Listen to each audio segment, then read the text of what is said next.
been a while since I've been here, but I've seen your faces, 10 days ago? Less? Thank you for coming out. I'll just open with a short statement about the draft today. Super excited with, the three players that we got to pick. I'll start with Aina Martin with her 7th pick. I'll go back. I've been watching Aina for the last 3 or 4 years and dreamt, last year when I was with the Valkyries that when I was there, we could get our hands on her. And, this year that such a generational talent is actually available at 7th outside of the lottery pick is just incredible. And I don't think we could, be happier and, to kind of invite Aina to Portland. She's someone that carries her Spanish Avenida team and her national team on her shoulders. She's been an under-19 MVP, under-19 World Cup MVP.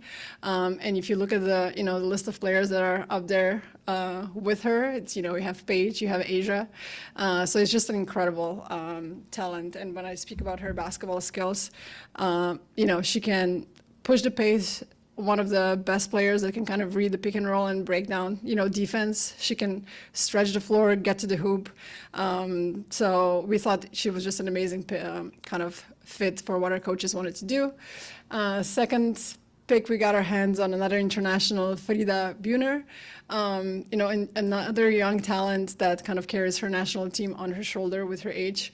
A sniper, but can also kind of do damage around the hoop as well. Very excited. She's going to come out probably the next couple of days, so excited to welcome her in Portland. And then, in the last round, usually, the third round is very boring, but we managed to make it interesting and kind of successfully managed to trade up with Connecticut.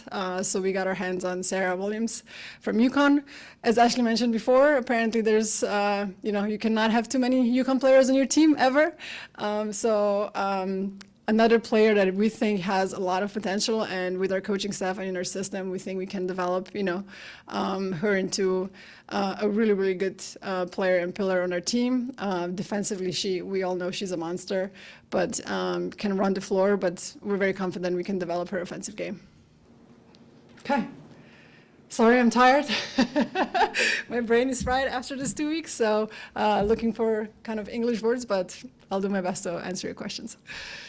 Vanja, is Aina going to come over this year and play for the team, or is it a draft and stash kind of situation? For this year, she's going to be a draft and stash. Yeah, we had a conversation with her, and it was her preference. It was kind of she knows exactly what she wants, and for this summer, she just said she needs rest. Last year, she went through a very serious stomach virus. I don't know if you remember during Eurobasket, she played, I think, 3 or 4 games, and then she ended up in the hospital for several days, and she still feels like she hasn't recovered really from that because she went straight from, playing from the national team, hospital, and then her season in Europe started. So for her body and for her mental health as well, she said she wants to kind of take the summer off and then focus with her national team on the World Cup. Vanja, in a first round full of uncertainty and there's no consensus pick at each selection, how did your confidence go through each selection, knowing that Aina would still be on the board at number 7? We had our rankings and top players and how who we would pick if they're still on the board at 7. We were actually surprised that she was still available, so we were very happy that we got our hands on her. But we were all more nervous, weirdly, versus the expansion draft that we had 10 days ago, because I think there's less control in this NCAA draft. You don't know what teams will pick. So once Toronto picked, we were very happy that Aina is going to come to us. This draft class had so many big college names in it. Just what do you say to fans that maybe were hoping that there would be a big college name picked, and what your vision is when you go with these picks instead? Yeah. even if you zoom out, I think there's more international players, and you guys can tell me better, probably, you know, the numbers, more international players this year than ever before. You always also have to put into context that international players are 3 to 4 years younger than, you know, the players that have just graduated from NCAA. And the fact that the 2 players that we took are carrying their national team on their shoulders at this age is just something you can't ignore. So what I say to the fans is just, yeah, please, have trust in our, you know, scouting department and our team that kind of we do watch across, you know, globally what players are doing and the levels of the leagues they're competing at, and just want to give them a chance, I guess, to the fans and the community. Just, yeah, please go watch their highlights, what they do internationally, and then once they're here, yeah, just give them a chance. How do you feel like the levels of the leagues these players are coming from in Europe compare to college basketball here in the U.S.? Because that's what most folks here would be familiar with. Exactly. I'll take you back to the Luka Doncic draft, right? Everybody was surprised, and the only comment I heard, he's playing with grown men, you know, like since he was, 16? And that's exactly what these girls are doing. They're playing, you know, with professionals and adult women and are carrying their teams on their shoulder. Aina has the best production in the Spanish league, and I think she was just, they haven't announced it yet, but she's potentially getting the MVP of the league and the rising star of the Spanish league, which is like one of the best leagues in Europe. So you definitely cannot ignore that. And you have to understand it, that she's a generational talent. Yeah, after the expansion draft, you said that looking for, you know, more post players and also more point guards was going to be kind of the focus. Over the weekend, you added Carlos Danielson and Megan Gustafson. Do you feel that that goal was attained, or do you think that there's still some more work to do in those positions? I think we're very close. You know, the camp will also show like a lot, you know, where players kind of, you know, stack up. I'm very excited to see Sarah when she comes here. I think, you know, she has a great chance to make our roster. Megan, another great addition. She can stretch the floor, you know, like coaches will love her. So we're still going to add more, you know, players to our training camp roster. So yeah, hopefully we get to announce them in the next couple of days, and we see you at training camp on the 19th. Vanja, is the, you know, what the roster you have now is after you've gone through most of free agency and the draft, is that kind of in line with like what you had been looking for going into free agency after the expansion draft, or were there some kind of things you tried to do that didn't work out and you had to pivot?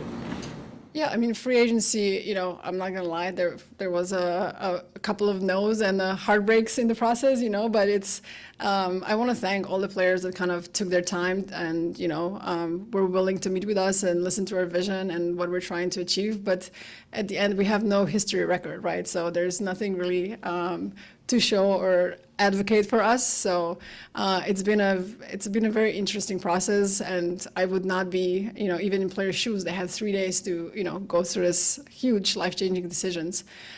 So we're very, very happy how today went, and you know how we're going to look on April 19th. I'm more afraid of the tough decisions that we're going to have to make, you know, cutting from 18, 17 players that we're going to have to come down to 12. That's always the worst part of the job. But yeah, literally going into training camp, we're very open-minded and, you know, giving every player that comes in equal opportunity to make the roster. Vanja, you've been in this Portland community for a long time. For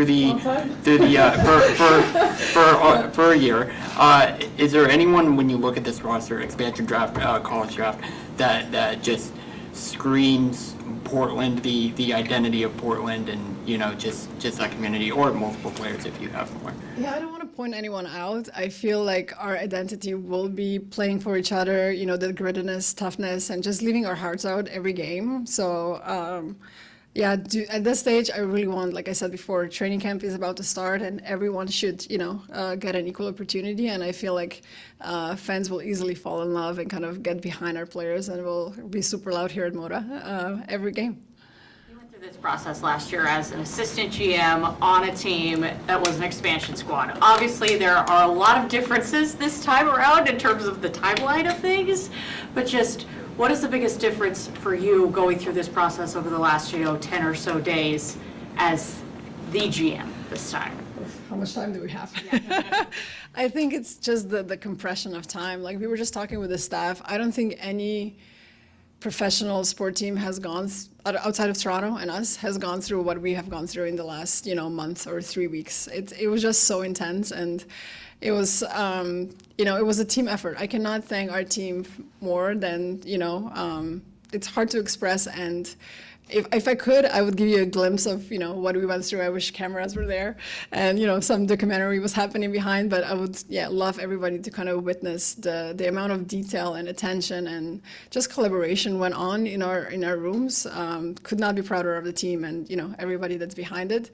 But yeah, the biggest difference, I would say, it's the unknowns. Like every question we had, you got 2 more questions back, So not knowing the timeline, not knowing the rules of the expansion draft, not knowing the protection, not knowing the CBA, and then all the logistics that comes with the CBA, are we housing, like, are we giving cars, or, even from where are we playing?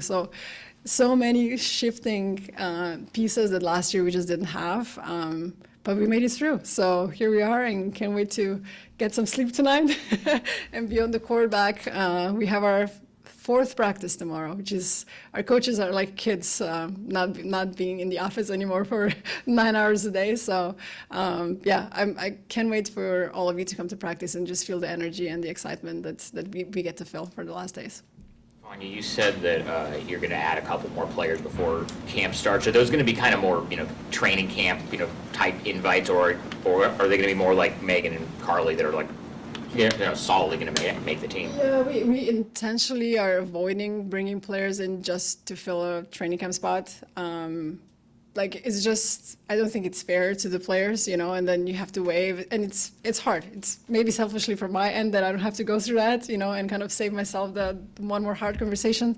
So anyone that we're bringing in, we actually believe they can, get a spot on the roster. So that's why I'm more afraid of the decisions we're going to have to make when the day comes, and we have to kind of narrow it down. Good? Can I ask one question? Do we know when Pancake is going to be in town? We do. Can I get away? She's coming on Thursday. All right, thank you, guys. Thank you. Thanks, Vanja.